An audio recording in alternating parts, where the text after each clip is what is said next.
All praise is due to Allah, the creator of the heavens and the earth, who made the angels messengers with wings 2, 3, and 4, and He increases in the creation as He wills.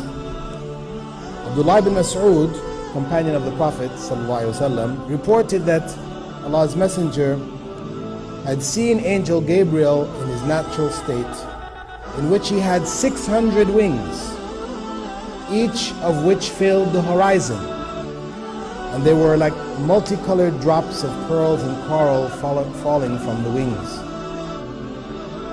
So the angels in their natural state are quite huge, so much so that in another narration related by Jabir ibn Abdullah, with regards to the angels that carry the throne of Allah, Prophet Muhammad ﷺ said, "Allow me to speak about one of the throne bearers. The distance between his earlobe and shoulder is what a bird would fly in 700 years. So we're talking about a huge aspect of Allah's creation. Now, the angels, though they appeared, when they appeared in human form, they appeared as males, because one of the appearances, the companions described that he looked like one of the companions whose name was Dihya al-Kalbi, that he looked similar to him, and at other times he appeared like an unknown Bedouin. Though they have been described as in male forms, they are not considered to be either male or female, nor is there any evidence in Islamic texts to indicate that they reproduce. We have in Surah As-Safat, verse 150, Allah saying, أَمْ خَلَقْنَا الْمَلَائِكَةَ إِنَاثًا وَهُمْ شَاهِدُونَ. This was rebuking the pagan Arabs for claiming that the angels were feminine, or female. Now, with regards to the names of the angels, there are only 8 names which have been authentically recorded in Islamic texts. There are many in folklore. There are only 8: Jibril, the angel of revelation; Mikael or Mikal, the angel responsible for rain; Israfil, the angel who will blow the horn, signaling the end of the world; Malik, the name of the guardian of the hell; Munkar and Nakir, 2 angels who will question people in the grave; and Harut and Marut, 2 angels who were sent to the people of Babylon to test their faith. These are the authentic names of angels. All of the other names that we hear of, Israel and etc., these names are either based on Israeli traditions, traditions taken out of the Bible, biblical sources, or they're based on weak narrations, fabricated narrations, or they're simply common folklore names which have been chosen. Now, with regards to the abilities of the angels, we have been informed that they are able to read human intent. They're able to understand what is going on in the human mind. Prophet Muhammad ﷺ was quoted by Abu Huraira as saying, and this is in Sahih al-Bukhari, the angels say to Allah that man intends to do evil, although he is more vigilant than them. He replies, watch him. If he commits evil, record it in kind. But if he abandons it, record for him one good deed, for surely he gave it up for my sake. So they have the ability to read human mind.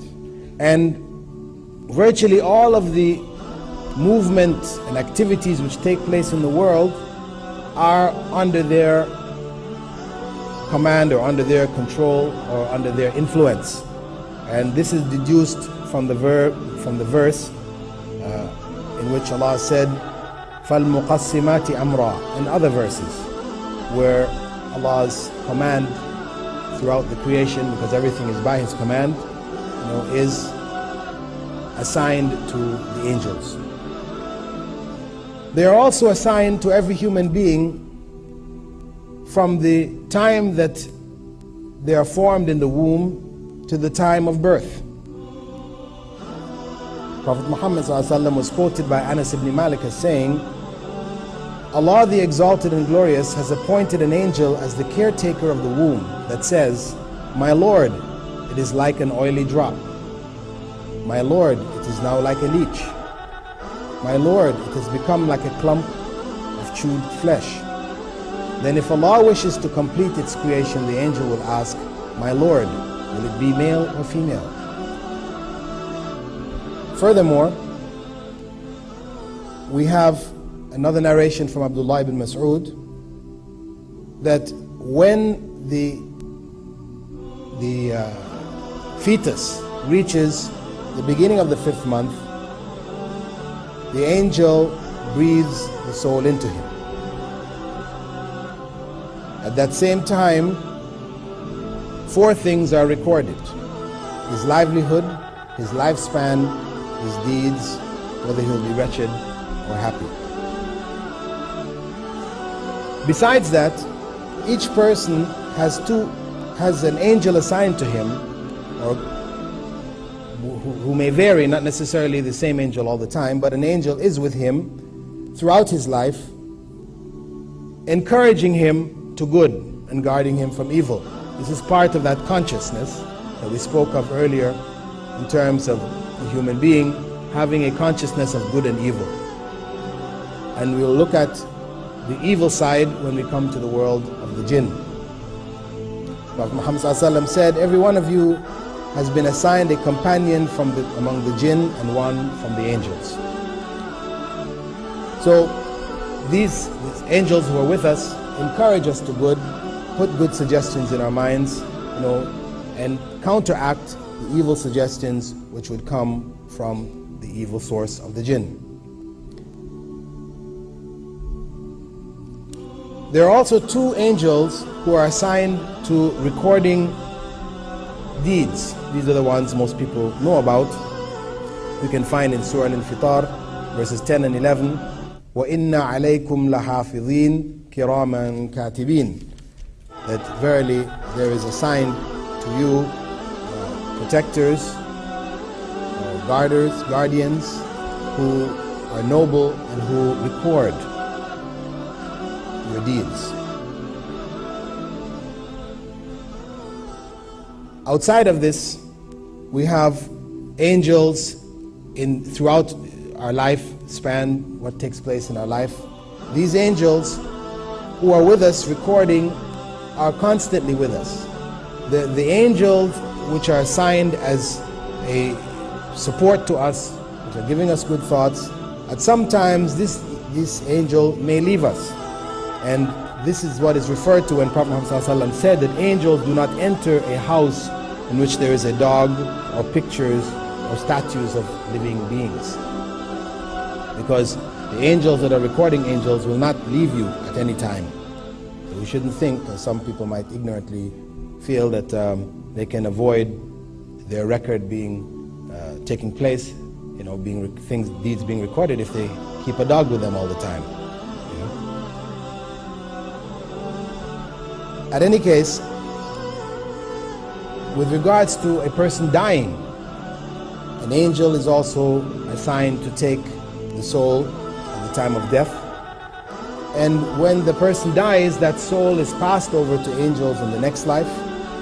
And the angels who receive that soul take the soul on a particular journey, which we will look at when we come to the series of the lecture on the Judgment Day. But it's enough to know that the angel takes our soul in the next life, takes it through a journey, then 2 other angels will come back to it whilst it's in the grave, in that state of the grave, and question it concerning its Lord, the Prophet who was sent to it, and its religion. And that basically summarizes basic information that has been revealed to us concerning the angels. And the significance of knowledge of the world of the angels is basically for human beings to know that all of their deeds are being recorded.